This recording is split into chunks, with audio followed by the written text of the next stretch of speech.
Arrependimento. Leonard Ravenhill.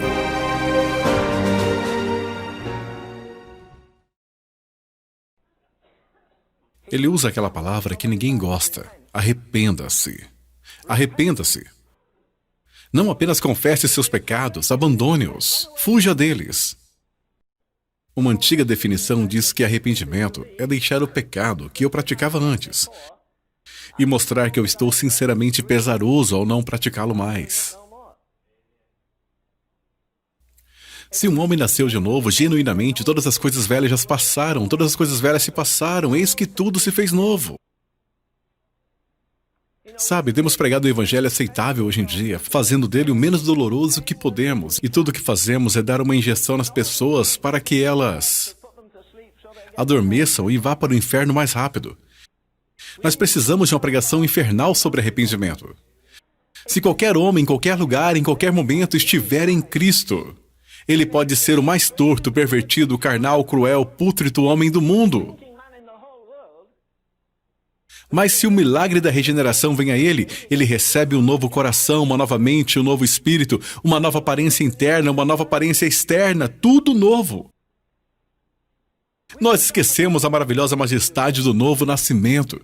As pessoas apenas acenam com a cabeça, fazem a oração do pecador e vão direto para o inferno, passando pelo corredor entre os bancos depois que inclinam suas cabeças sob o ombro do pastor. Sabe, eu duvido que 5% dos cristãos professos da América nasceram de novo. Assim como na Inglaterra. Eu fico espantado, aturdido, confuso, perplexo quando as pessoas me dizem que na América temos 75 milhões de pessoas cheias do Espírito Santo, enquanto somos a nação mais podre da terra. Por favor, assim como Deus é minha testemunha, eu acredito que milhares de pessoas comungaram neste domingo, e isto não significa quase nada para elas. Eles não pensam sobre o sangue de Cristo, eles não pensam sobre ele ter afastado a ira de Deus, eles não pensam que ele os resgatou da eternidade do inferno, pois se pensassem, ou eles iriam chorar de alegria ou chorar de tristeza, mas eles não choram por nada. Lembra-se quando a Escritura diz, Jerusalém, Jerusalém, que matas os profetas? Por que nós não trocamos isso e colocamos América, América? Por que matas os profetas? 3.000 estações de rádio na América atualmente transmitem alguma coisa do Evangelho. Meu país, a Inglaterra, que deu ao mundo a Bíblia, que deu ao mundo o metodismo, que deu ao mundo o exército da salvação, os 2 maiores avivamentos depois do Pentecostes, está agora tão morta quanto o Dronte.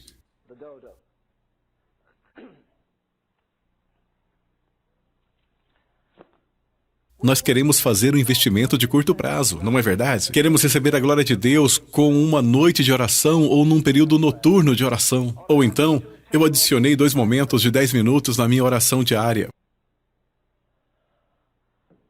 Você já se perguntou por que o escritor de Hebreus diz, ainda não resististes até o sangue, combatendo contra o pecado?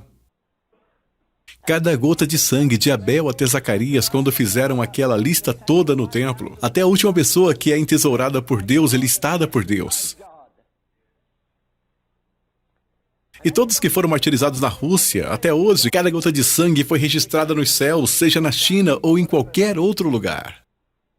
Eu vou falar de nossa própria história. Alguns dos homens mais extraordinários, alguns dos maiores pregadores desde Pentecostes que percorreram essas ruas a cavalo. Um dos maiores homens, o único homem que percorreu mais que o Sr. Wesley. Pois Wesley percorreu 386 mil quilômetros a cavalo. O bispo Asbury percorreu 3.800.000 quilômetros, se não me engano. Excedeu Wesley de qualquer forma. Nós tivemos uma tropa de grandes homens. E quanto a Jonathan Edwards? O homem que disse, grave eternidade em meus olhos, não prosperidade. Que Deus nos ajude. Eu tenho pena daqueles pobres homens lá de Dallas, no trono do julgamento, que estão enganando as pessoas, levando-as a buscar bem-estar e riquezas. Quando a igreja é pobre, ela é mais rica em Deus.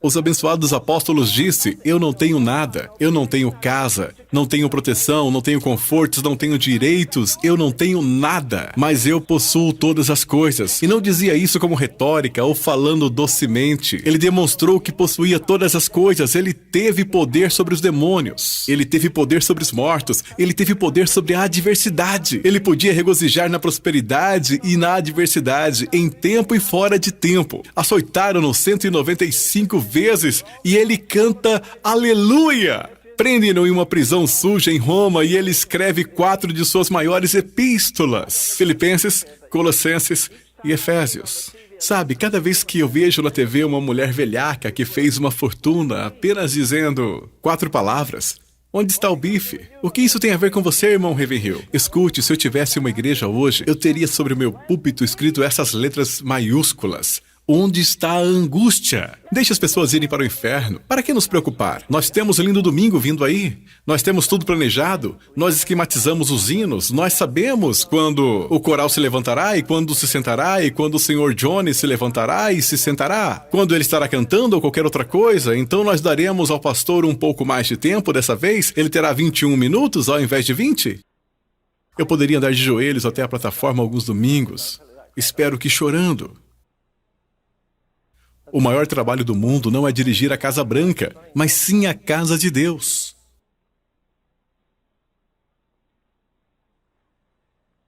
Jesus não é glorificado. Ele não é glorificado com os egoísmos na vida de tantos cristãos. Primeiro eu, depois eu e por último eu. Ele tem prioridade em tudo, na minha vida, na minha alimentação, no meu sono. Na minha vida social, eu deixarei as pessoas de lado para passar tempo com ele?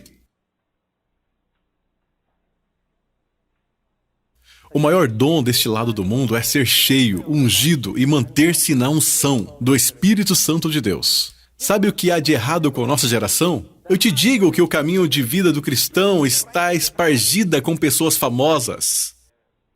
Eu me lembro quando estava pregando na Austrália, o pastor na plataforma falou por trás de sua mão: está vendo aquele homem ali à direita, aquele homem grande e careca? Sim, você sabia que há 15 anos atrás ele foi o maior homem da Austrália? Ele tinha uma unção incrível. Era quase como se ele tivesse uma tocha em sua mão, passando por gramas secas e todos os lugares que ele ia, ele deixava cidades e povoados em chamas. Mas ele perdeu isso. Ele se envolveu com o dinheiro e com algo mais. Eu acredito que o único homem nesta terra que dá ao demônio alguma irritação é um homem cheio do Espírito Santo. Eu vi Deus fazer todo tipo de milagres. Pessoas saltando da cadeira de rodas, cegos recebendo a visão enquanto orávamos, aleijados. Mas estou fora disso agora. Você pode pensar que eu careço de compaixão? Bem, você tem o direito de pensar assim. Há algo maior do que isso. O maior milagre que Deus pode fazer é pegar uma pessoa não santa, de um mundo não santo, fazer com que essa pessoa não santa se torne santa, colocá-la de volta em um mundo não santo e mantê-la santa, em meio a corruptos, perversos e uma geração pervertida. Eu passei um pouco de tempo ontem com David Wilkerson e ele disse: Len, eu cheguei à seguinte conclusão. Daqui a 5 anos, eu acho que nenhum cristão se atreverá a ter uma TV em sua casa.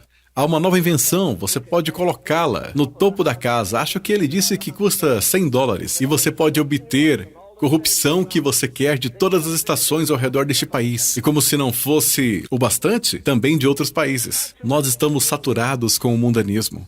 O rei da América. Sim, nós temos um rei. Te digo o nome dele. Esporte. Ele tem uma esposa, sabe o nome dela? É entretenimento. Pense nos bilhões que eles ganham. Pense nos bilhões que vão para as empresas de esporte. Bilhões, bilhões indo para a pornografia.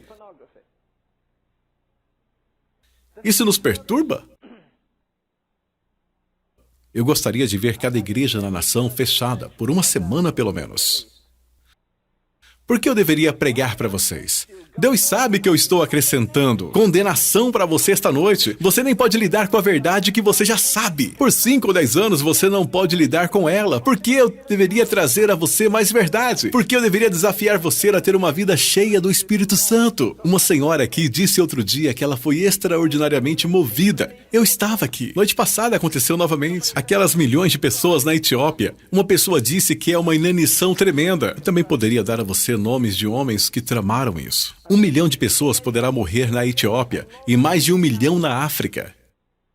Há uma mulher com os seios murchos, com pequeninos mamando e não conseguindo nada. Ela então pega um pouco de água e as glândulas das crianças estão tão inchadas que quando ela tenta vertê-la sobre a boca da criança, a água cai sobre ela e a criança não pode nem mesmo tomá-la. O que eu quero dizer a vocês esta noite, eu acredito que a mesma coisa acontece nas nossas igrejas todos os domingos. As pessoas estão sufocadas e nós estamos tentando verter água da vida nelas. E elas estão tão condenadas e perdidas que não podem tomá-la. Elas ouvem as mesmas pregações ano após ano e ouviram as mesmas coisas da mesma maneira. Ele não derramou uma lágrima desde que deixou a madre de sua mãe. Ele foi ao seminário e ganhou uma cabeça larga e uma alma encolhida. Eu fico me perguntando por que Deus Todo-Poderoso não mantém sua promessa. Qual a sua promessa? Ele mantém a sua promessa. Está bem, eu direi a você o que ele em breve vai fazer. Ele vai expulsar a maioria das coisas não cristãs.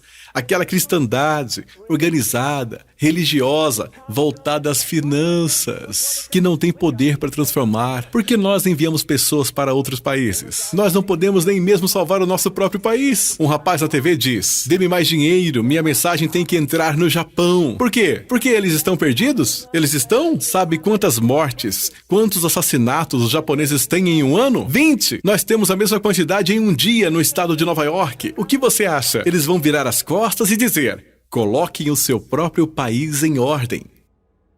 Louvado seja o nome do Senhor.